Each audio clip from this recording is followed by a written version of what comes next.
Alright everybody, as y'all know, as I said last night, I was on vacation, so I missed a lot this week. I think this even came out earlier last week, and I just had not had the time.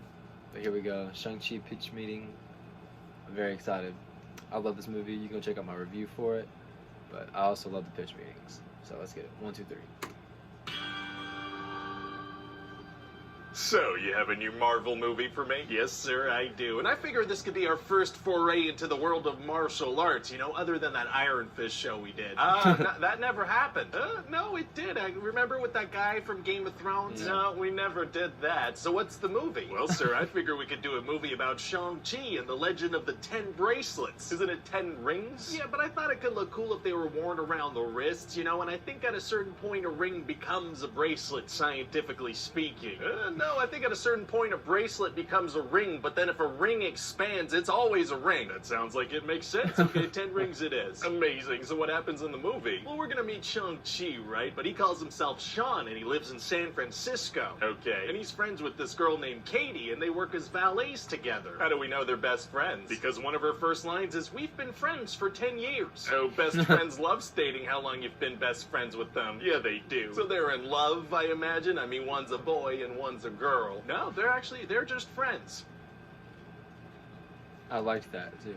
Okay, so anyway, one day they're taking the bus together and Shang-Chi gets attacked by a bunch of assassins. Oh no? Yeah, so he's gonna suddenly reveal that he's like an insanely good martial artist and he's gonna have this incredible fight scene with them on this bus. Yeah, he's fighting some bad guys on a bus. Yeah, they're like doing martial arts and he's using the environment, you know, he uses his jacket at a certain point. Oh, a relatively grounded, well-choreographed fight scene? That's actually refreshing. And the bus's brakes get cut and Katie has to drive the bus and Shang-Chi dives and the bus gets cut in half. Oh, there's the Marvel over-the-topness. Okay, gotcha. So Katie's like, hey, what's up with you secretly being a martial arts master? And he's like, yeah, I'm secretly a martial arts master, and I gotta go see my sister now. Oh, he does? Yeah, see, he got this postcard that he thinks is from her, so he needs to fly to China because he thinks she's in danger, too. Gotcha. So he's like, bye, Katie, I gotta go. And Katie's like, no, I'm coming with you. Oh, best friends love coming on dangerous adventures with you off of little to no information. Yeah, they do. So wait, why is Katie going? So we can have some comic relief around that people can explain things to. Oh, very helpful. Yeah. And so what happens when they get there? Well, we're gonna meet Shang-Chi's sister, Xialing. And what's her deal? Well, after their mom died, their father, Wen-Wu, put Shang-Chi through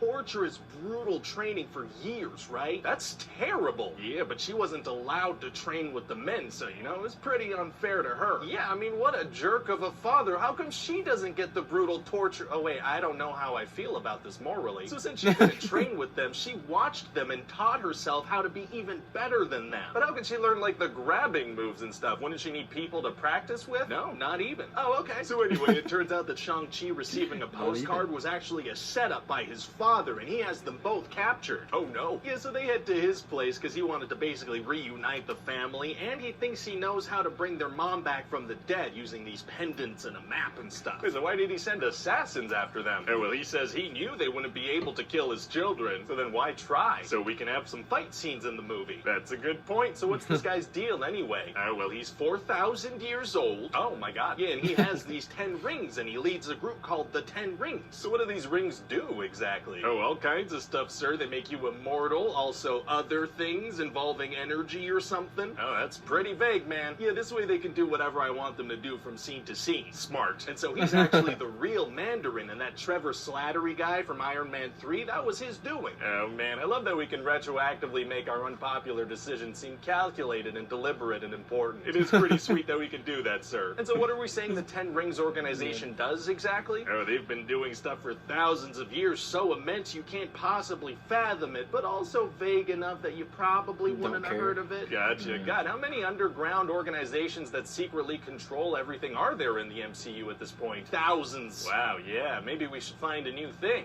No. Okay. Anyway, so Wenwu explains that he's been getting these messages from their mother from the grave, and Shang-Chi's like, Dad, she's gone. You sound crazy. He doesn't believe that his father may have stumbled upon something crazy like that. No, sir. He's like, there's no way. You sound insane, Papa. He doesn't think that his 4,000-year-old immortal father could have possibly stumbled upon something in this vein. Doesn't even entertain the idea, and he's right. Oh, okay, great. So anyway, all the good characters get put in a cell because they don't want to cooperate. Oh man, it's gonna be hard to get out of there. Actually, it's gonna be super easy. Barely an inconvenience. Oh, really? Yeah, see, Xiaoling had already escaped from there, and they're left unguarded, and Trevor Slattery is down there, and he can help them escape. Oh, wow, that is convenient. It is, and Trevor has this little furry mythical creature friend that makes little squeaking noises that only he can understand. Ow, unclear. Okay, that's kind of weird, but I guess it could be fun if it's just a couple of, playful, semi-understanding back and forth. The creature's gonna give precise driving directions that are crucial to the plot. Oh, it is, okay. You see, they need to go to this place called Talo, where their mom is from, but they need to drive through a mythical forest to get there. In a beautiful BMW. Okay, seems like you're probably getting a lot of money to specify that, so they get to this place and they find out that Wenwu's plan is actually really, really bad. Oh, it is? You see, this big friggin' soul-sucking demon called Dweller in Darkness is pretending to be their mom to trick Wenwu into releasing him. Oh, soul-sucking demons are tight. What? No, they're not. You're right, I don't know what possessed me to say that. Anyway, so then Katie's gonna do a couple of hours of archery. Oh, that's nice, just for fun or for the story? It's so she can have something to do in the third act. Okay, gotcha. Yeah, everything's been pretty much explained now, so at this point in a story, this kind of character either dies or picks up a new skill for the third act. That makes sense. So then there's gonna be this big fight between the people of Talo and the Ten Rings, with color-coordinated weaponry. Of course, blue versus red. Fantastic. And meanwhile, Wenwu's gonna start punching this wall to try to release his dead wife, but he's actually releasing these tiny little soul-sucking demons. Oh no. Yeah, so then all the human characters need to join forces and fight. An army of soulless CGI enemies that the characters can violently kill without the audience feeling weird about it. Exactly. Wow, wow, wow, wow. And then Shang-Chi has to fight his father. Oh, wow, a grounded fight with very personal stakes? That's actually a nice change of... And they shoot colored energy blasts at each other, and a giant demon pops out, and a giant dragon pops out and fights it too. Oh, there's the Marvel over-the-topness. Okay, gotcha. Yeah, and so Wenwu dies, and then the next 10 minutes are gonna be just whatever the computer is able to render. Oh, they can render a whole visual mess of craziness. Can it be super colorful, but also somehow entirely gray? You know it. Amazing. And so then Shang-Chi manages to kill the demon with the 10 rings and save the day. So what are the 10 rings exactly? Do we find out? Oh, stay tuned. Oh? Yeah, we're gonna have a post-credit scene where it's like, oh, these are probably made out of something that's gonna be important eventually. Stay tuned. Nice. No better way to end a Marvel movie than with a commercial for future projects, and that should about do it, actually. What is that? That's just the Marvel movie checklist. There's a checklist? Of course there's a checklist, and you've done great, my friend. Big messy CGI battle in the third act, secret evil organization, color-coded energy blast. We got cameos from other Marvel movies. Trevor Slattery, Wong, and Abomination. Does the main character remove his shirt to reveal a six-pack at a certain point? He does, yeah, great physique. Well, fantastic. If we could just add a tease that another Marvel character is off doing something important, that'd be great too. On it. Hey everybody, Ryan here. That's me. Thanks for watching. Good stuff. Oh man, that's funny. It's so funny because like they make fun of the movie without being mean. You know what I mean? It's like the thing about it being very colorful while also being gray. Like there's no way to explain that unless you've seen the movie, and you're just kind of like, yeah, that's right. That was my reaction. I got other pitch meeting reactions, and I got the Shang-Chi trailer reactions. I got the Shang-Chi movie review. Leave what you think about this video in the comments. Hit the like button, subscribe, and I'll see you next time.